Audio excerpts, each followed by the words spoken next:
एक लड़का जिसने 227 दिन समुंदर के बीच जिंदा रहकर सबको हैरान कर दिया। पर सबसे शॉकिंग बात यह नहीं है, शौक यह है कि उसके साथ एक इंसान नहीं, एक खतरनाक शेर था। और एंड में वो एक ऐसी कहानी बताता है जिससे तुम खुद डिसाइड नहीं कर पाओगे सच क्या है और झूठ क्या। ये कहानी है पिस्सीन मॉलिटर पटेल की, जिसे सब पी कहते हैं। पी इंडिया के पुदुचेरी में रहता है, जहां उसके फादर एक जू चलाते हैं। बचपन से ही पी का इंटरेस्ट थोड़ा अलग होता है। वो एक ही रिलीजन फॉलो नहीं करता, बल्कि हिंदुइज्म, क्रिश्चियनिटी और इस्लाम तीनों को एक साथ समझने की कोशिश करता है। उसके लिए भगवान एक नहीं, हर जगह है।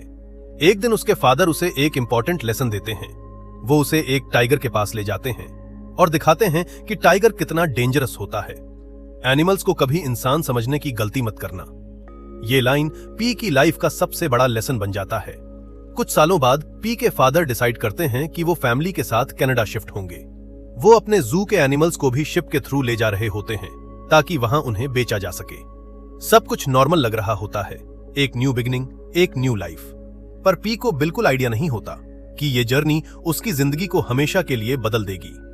रात के टाइम समुंदर अचानक वायलेंट हो जाता है। तेज हवा, ह्यूज वेव्स और अंधेरा। शिप कंट्रोल से बाहर हो जाता है। पी डर के मारे बाहर आता है और देखता है हर तरफ कैओस है। लोग चिल्ला रहे हैं, पानी अंदर घुस रहा है और फिर एक बड़ा वेव आता है। शिप डूब जाता है। पी किसी तरह एक लाइफ बोट में पहुंच जाता है, जहां वो अकेला नहीं होता। उसके साथ होते हैं एक इंजर्ड ज़ेबरा, एक हाइना, एक ओरंगुटान और थोड़ी देर बाद एक और डेंजरस पैसेंजर एंट्री लेता है, रिचर्ड पार्कर, एक बंगाल टाइगर। अब सिचुएशन सिंपल नहीं रही, ये सर्वाइवल गेम बन चुका है। लाइफ बोट में सर्वाइवल का पहला फेज बहुत ब्रूटल होता है। हाइना ज़ेबरा को मार देता है, फिर ओरांगुटान को भी। पी हेल्पलेस देखता रहता है। पर तब एक ऐसी एंट्री होती है जो सब कुछ बदल देती है। टाइगर हाइना को एक ही अटैक में खत्म कर देता है। अब लाइफ बोट में सिर्फ दो ही बचे हैं, पी और एक खतरनाक टाइगर। अब पी को समझ आता है अगर उसे जिंदा रहना है तो उसे टाइगर के साथ सरवाइव करना पड़ेगा। वो लाइफ बोट के साइड में एक छोटा सा राफ्ट बना लेता है ताकि वो डिस्टेंस मेंटेन कर सके। फिर वो स्लोली टाइगर को ट्रेन करना स्टार्ट करता है। विसल, फूड कंट्रोल, डोमिनेंस, ये सब उसके फादर के लेसन से याद होता है। एनिमल को रिस्पेक्ट करो पर उससे कंट्रोल में रखो।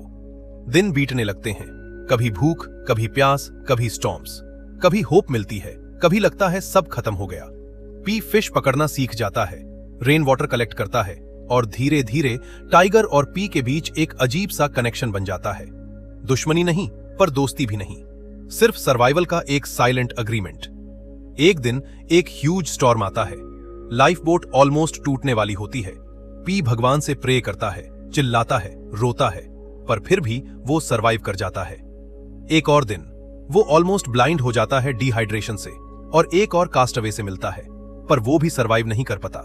ये सब दिखाता कि समुंदर किसी का नहीं होता।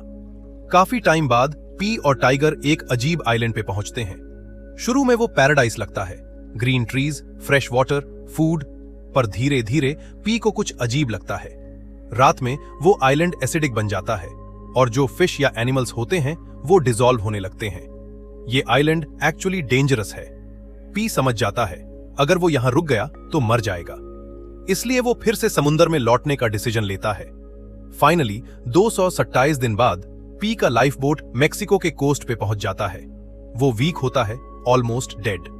टाइगर लाइफ बोट से उतरता है और बिना पीछे देखे जंगल में चला जाता है। एक भी बार गुड बाय नहीं।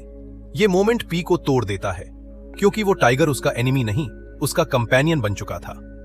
हॉस्पिटल में इंश्योरेंस वाले लोग पी से पूछते हैं कि क्या हुआ था। उन्हें एनिमल्स वाली स्टोरी बिलीव नहीं होती। तब पी एक सेकंड स्टोरी बताता है। ज़ेबरा बराबर एक सेलर, हाइना बराबर कुक, ओरांगुटान बराबर उसकी मदर, टाइगर इज़वल खुद पी। इस वर्जन में ह्यूमन ब्रूटैलिटी दिखाई जाती है और एंड में पी खुद सरवाइव करता है। पर सच क्या है? पी एक सिंपल सा सवाल पूछता है, कौन सी स्टोरी बेटर है, एनिमल्स वाली या ह्यूमंस वाली?